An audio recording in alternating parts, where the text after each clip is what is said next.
So guys, we done made it to the Jones Archaeological Museum on the grounds of the Moundville Archaeological Park, which is the lost realm of the Black Warrior. So we go in here and check out the cool artifacts on display. So let's go check it out. But before we go in there, let's check out the exterior. They have some nice wooden carved sculptures right here. And there's some donors. They have Mr. and Mrs. James Hayes at the bottom and Mr. and Mrs. Ben Barnett. You know, these are just some locals who donated and had to have these things carved out, these wooden carvings. Mr. and Mrs. Ted Salters. Now, Jones Archaeological Museum was actually established in 1930 under the New Deal program after the Great Depression to create jobs and preserve the historical artifacts of the area. In 1961, the University of Alabama took over, and it was up from there, you know.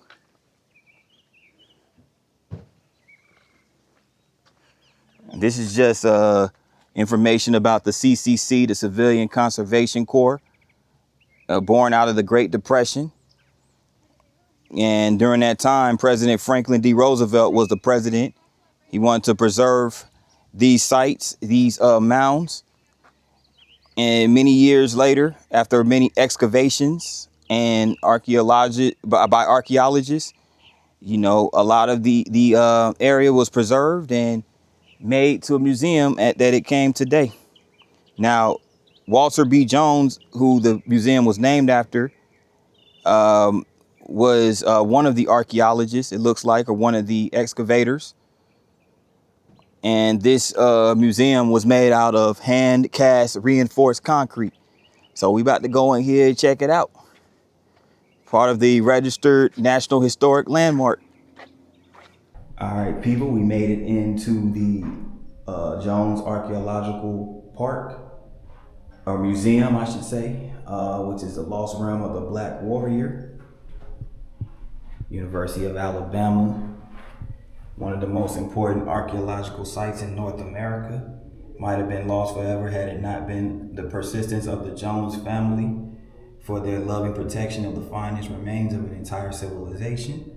A place today we know as Moundville, and this is an image of Nelson Jones, Hazel Jones, Douglas Jones, Warren P. Jones, and Lieutenant Colonel Walter B. Jones right there. So that's the Jones family. And look at this nice painting right here of the natives right here as well. So we about to go in. We about to dig in, people. Here is the exhibit, Joining the World exhibit.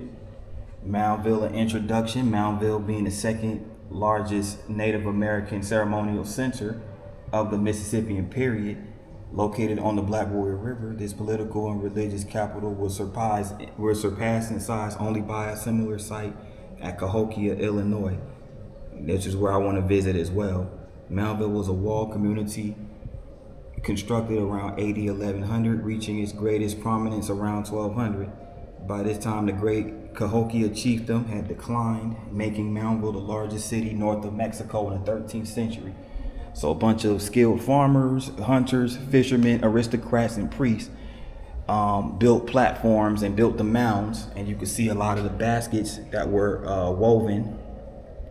These baskets, by the way, are on loan from Juanita Gardinsky. She loaned these for display. Really nice woven baskets right there, which is what the natives did. They did a lot of handcrafted work, you know what I'm saying, with the materials that they had. Very crafty people, learning from the ancestors, historical influence on contemporary native art. So the indigenous history of the Southeast natives goes all the way back to 1100 AD, Mississippian settlements on the Black Warrior River. And this is how Moundville might have looked over 800 years ago. Check this out. They go to Choctaw baskets right here. This is a large fruit basket woven by Ramsey King, who was of the Mississippi Choctaw. There goes Ramsey King right there, unloving memory of Ramsey King. Sunrise January 7th, 1970, and sunset November 18th, 2024. And this is another, so RIP to Ramsey King. Nice that they kept his memory alive with this piece of art right here. And also you have the small basket right here by Ramsey King as well. These are both on loan from Juanita Gardinsky, who I believe may be a relative to Ramsey King. But these are various patterns and plus shapes, and they symbolize a different direction the sacred fires once burned in the Choctaw villages. So they had different terms of dyeing process, which is which you see right here: yellow, red, black, brown, and bleaching. And they had it in their those terms in their native languages, of course. So yeah.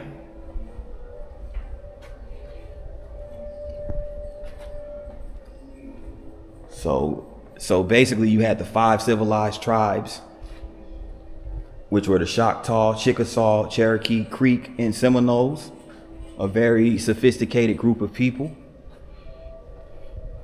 The rulers of Moundville right here, as you can see.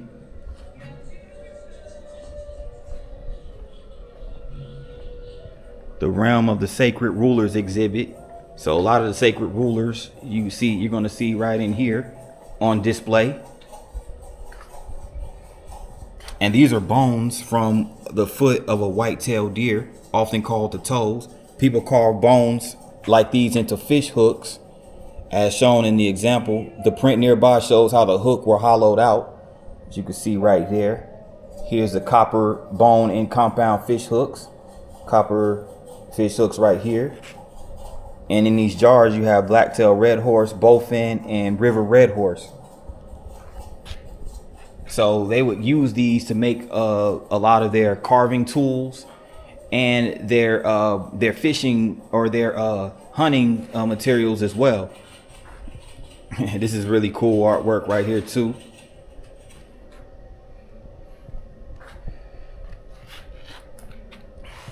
This is the horned serpent. The horned serpent. Winged serpents for the long time. I was really intrigued by the just of markings. So this is a quote by Jenny Davis and another quote by George Langford.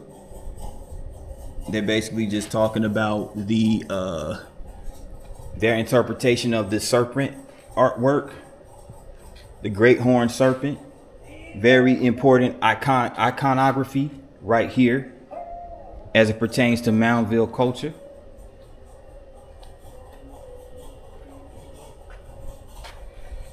Thanks for tuning in to the live stream. Kiko Kopp, Megan Warner, Benjamin. Thanks for tuning in. Y'all, I'm live streaming and vlogging simultaneously. But you can see right here, painted turtles, American eels, cottonmouth snakes, and the short-nosed gar. These are the creatures that are native to the Moundville region around the Black Warrior River. Golden rattlesnake artwork right here by artist Addison Carl. And it's also, it looks like a poem, The Girl Who Loves Turtles. Summer is her favorite season. It's heavy shawl of water in the air, sun that can scorch the skin in minutes. But most of all, she loves summer for the turtles, answering the call to come out from under shell arbors. Yeah, this is really cool, people. And then you have the more information about the Black Warrior River and the Choctaw, in as far as their culture is concerned. And Tuscaloosa, the city of Tuscaloosa, was named after Chief Tuscaloosa, as you can see right here, whose name translates to Black Warrior in Choctaw language. The crucial waterway continues a flow through the landscape of diverse ecosystem spanning from hilly uplands to a sprawling floodplain. And here's images of the Black Warrior River.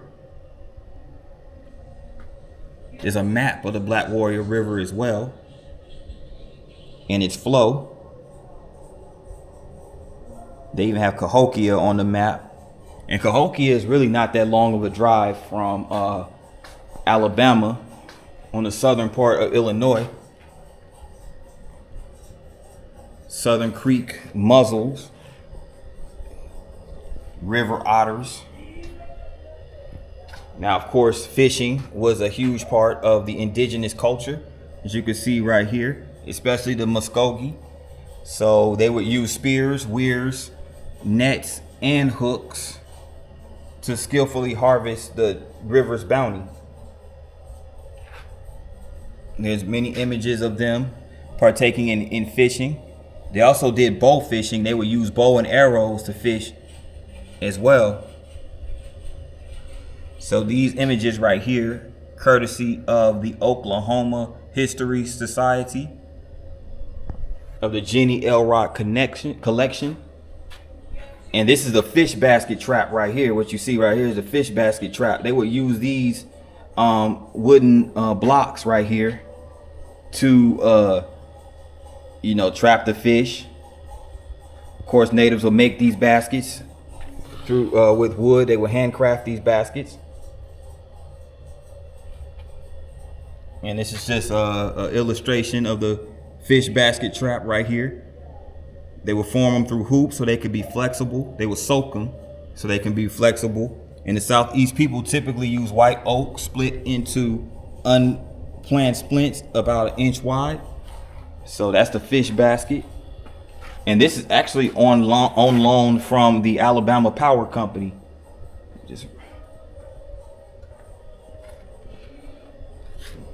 Did you know Loxie is turtle in the Chickasaw language? Had no clue. The more you know, right? This is a painting of an acrylic painting of the Falama. I hope I'm pronouncing that right. The Falama, which in Chickasaw language is to return. And in this striking acrylic on canvas, this artist captures the spirit of the hawk, which in Chickasaw language, the Bayokak. These curved pattern shapes suggest both traditional design motifs and modern geographic aesthetics. So the sweeping red and white evoke movement and flight. And this was chosen in the 2025 Moundville Native American Festival theme. So really interesting. And some more artifacts and displays right here.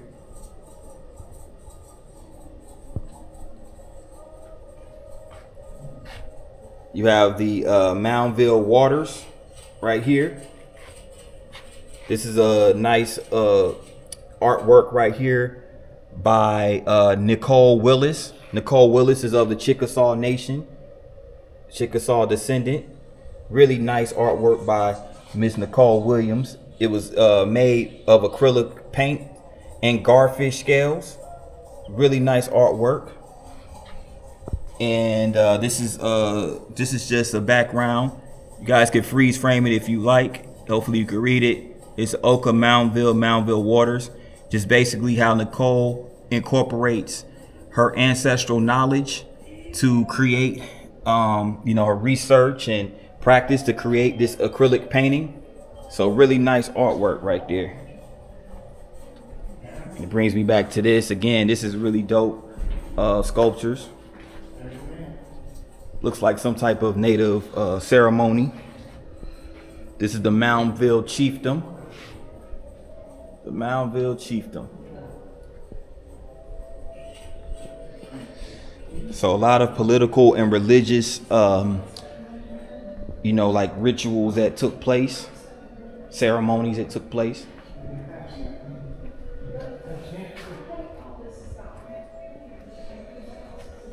So they based these native tribes will base their economy strictly on agriculture. The cultivation of corn, maize,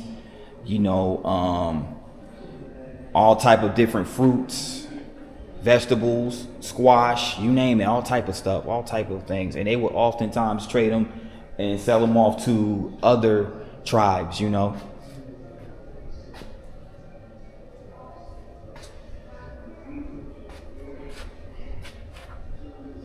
So many of them also were imported. A lot of vessels that were used by these natives here in Moundville were imported from the central Mississippi Valley. Now here comes some stone tools right here that were used as weapons by the Moundville people, made primarily from stone, of course. So they would carve some of these, use them as axe heads.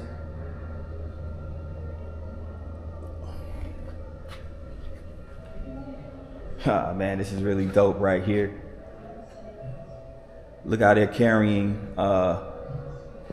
this princess right here, this queen, you know, drowned in jewels, drenched in jewels right there. And it really wasn't like jewelry. It wasn't really jewelry in the conventional sense, you know, or in the contemporary sense, I should say. You know, their jewels weren't like made out of a bunch of diamonds and stuff like that. They had actual beads and stones and, you know, stuff of you know, natural resources. You feel me? It's a lot of their pottery. You know, the natives, of course, were really big on earth form pottery. As you can see right here.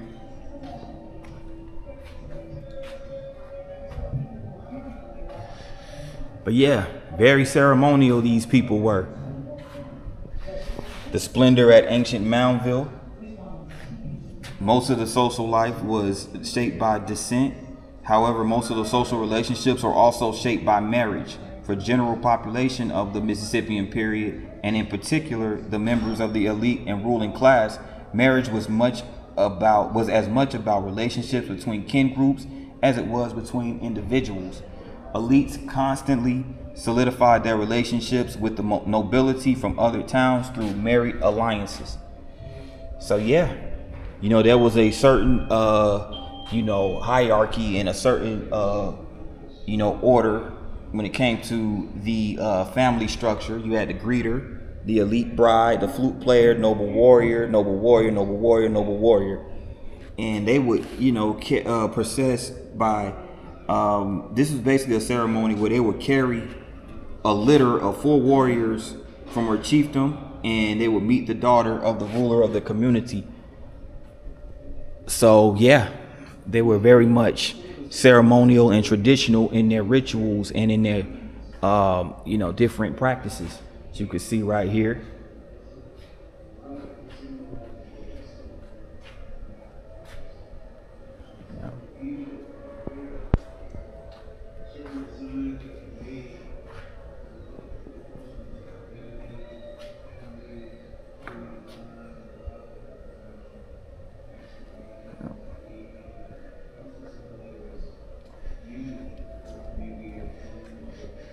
And even in here, you could come in here and look at this piece of the contemporary, the descendants of these native people, the native Mississippians of Moundville.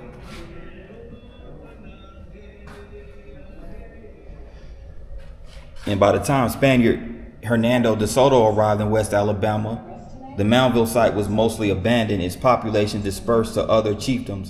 But during the 150 years following the entry of Spanish, the remaining Mississippian chiefdoms broke down under a pressure of disease and social disruption brought about by the European incursions. By the late 17th century, the remnants of these chiefdoms coalesced into the tribal identities that we now know today as the 5 civilized tribes. So, of course, you know, as we've heard from plenty of my previous, you know, like vlogs that were in this particular region of Alabama. You've heard multiple times about the Indian Removal Act of the 1830s. That, you know, that followed that tumultuous time.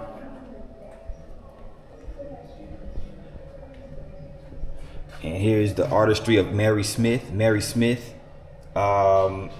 is an award-winning basket weaver who is credited with reviving the double false brand rim, a Muskogee weaving technique lost for 100 years.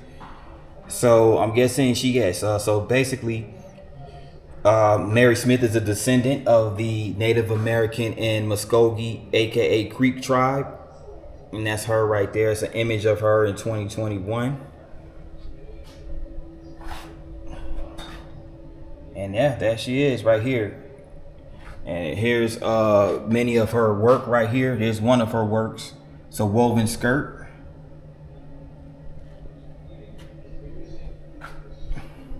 And she also, that's her right there with the University of Alabama hoodie or t-shirt, I should say, holding a river cane. Now, Mary Smith did pass away in 2025.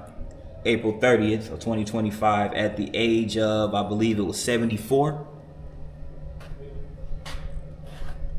But you know, she leaves behind a lot of her artwork that descends from her talent, that descends from her descendants, the Muskogee tribes. Right there, you can see this is now this particular artwork is a beaded belt. Now this was done by Nancy Palmer of the Choctaw. And this is also by Nancy Palmer right here. It's called the bolo tie. So this is just some really cool artwork on display right here. There's a stone pallets that was used in Moundville. They have notched rims and concentric circles which define the sacred center. They would mix these pallets with spiritual essence, and their disc were basically portable altars, and you know, they were very much sacred. So these are sacred pallets that were used and during the indigenous cultures, and see right here you have some more stuff right here, imagery of the celestial journey. So it just basically talks about how vessels were used, how pottery vessels were used in the mortuary activity. So basically when they would bury a lot of these, the natives, they would use pottery as part of those processions, those burial processions. And this is the Earth Lodge right here. Can't enter the Earth Lodge, you can see right here. It says do not enter. But this is the Earth Lodge. And this was constructed some 550 years ago in late Moundville's history. And it was a place where ceremony structures usually took place, with rituals and ceremonies associated with the beneath world at the realm of the dead. Now, built on Mound V, which adjoins Mound B, the probable residence sites of the Moundville's ruler, the Earth Lodge may have served as a chiefly council house. Modeled after the Mississippian cosmos, its builders may have viewed the lodge's solid rock roof as a presentation of the bowl-shaped dome on the sky. So I don't know if you guys could see this. There's supposed to be like a bowl-shaped dome at the top of this Earth Lodge. It's supposed to be pretty cool. But yeah, once again, R.I.P. to Miss Mary Smith. Pictures of her. Now, river cane, before I leave, river cane is also something that was used as a building material because it was durable and it could be made waterproof. So, you know, what Mary Smith would do, she's a native of Oklahoma. She would go and get this cane, this river cane, and just use it to prepare a lot of her her building, like as far as her works of art, things like that. So it's just one of these things where they give acknowledgments. You know, these are a lot of people who donated to the construction or to the building of this particular museum. So they had multiple sponsors and supporters, donors. Many of these people we saw earlier, they actually have little carvings, wooden carvings dedicated to them on the exterior of this museum. So, yeah. Really cool, really cool, really cool. They even have a gift shop over here.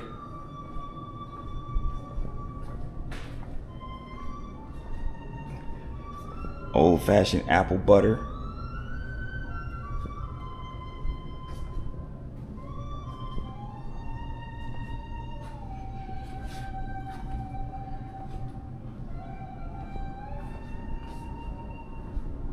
Matter of fact, let's go check a look. Let's take a look around and see what they have over here.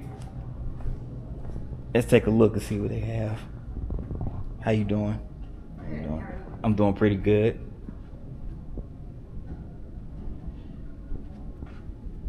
They got magnets. Check this out. They got magnets right here, coasters right here.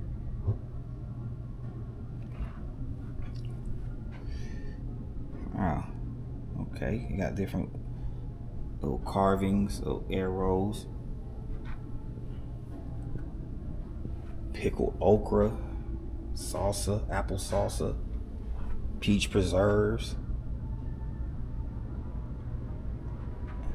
apple butter, corn twists. Interesting. Oh, this is like a cane, a flute made out of cane. Billy Webster's Sacred Journey. Wow. This is pretty cool.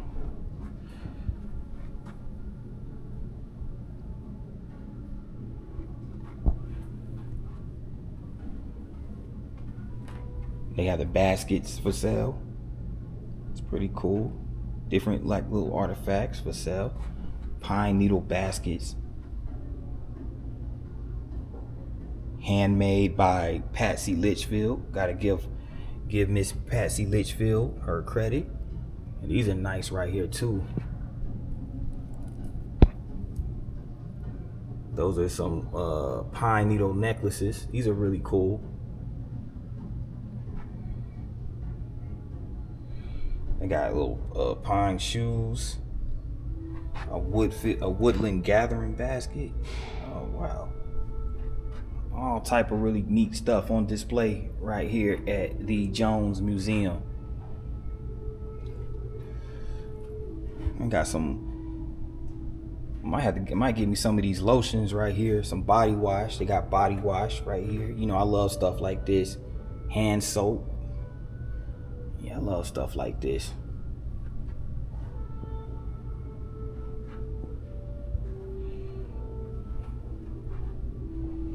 I have a lot of nice, cool stuff around here.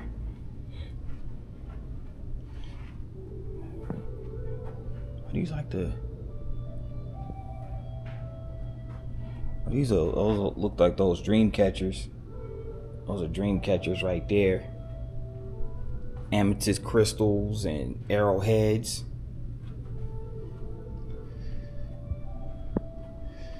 And it's more like the kid stuff over here. It's really nice.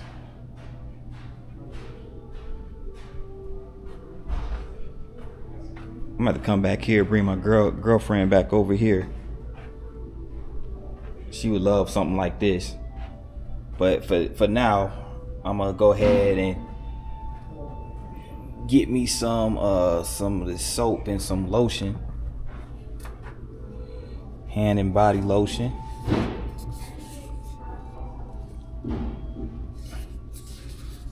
Support the natives. Get some body wash.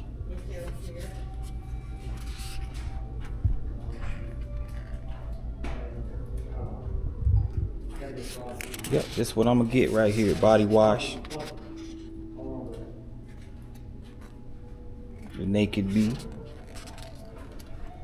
Some bar soap right here with rolled oats and honey.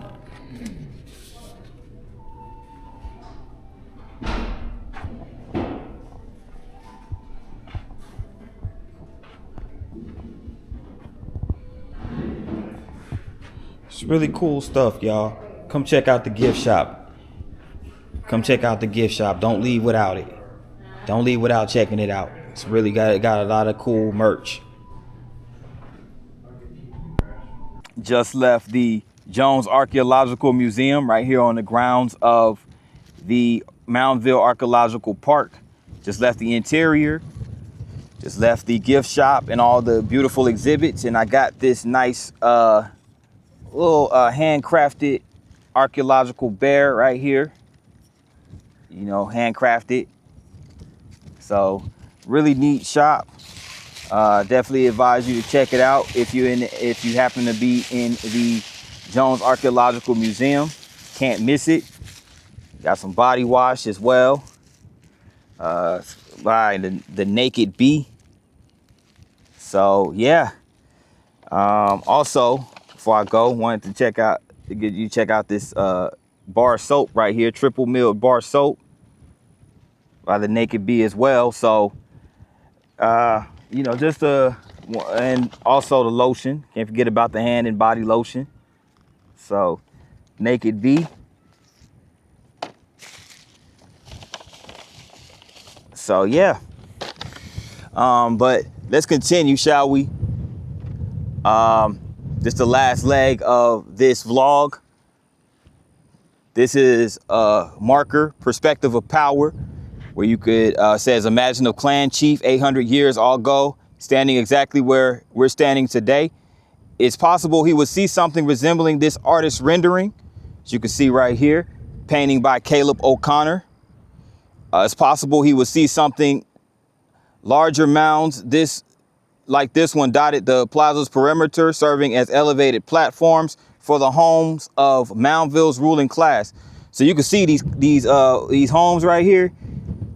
These were the elites of the Moundville community. Again, really nice painting by Caleb O'Connor. And this is where we are right here. And this is actually the back of the Jones Archaeological Museum. They have these binoculars you could look through. And you could also see the water right here. They have a little eating area on the back of it.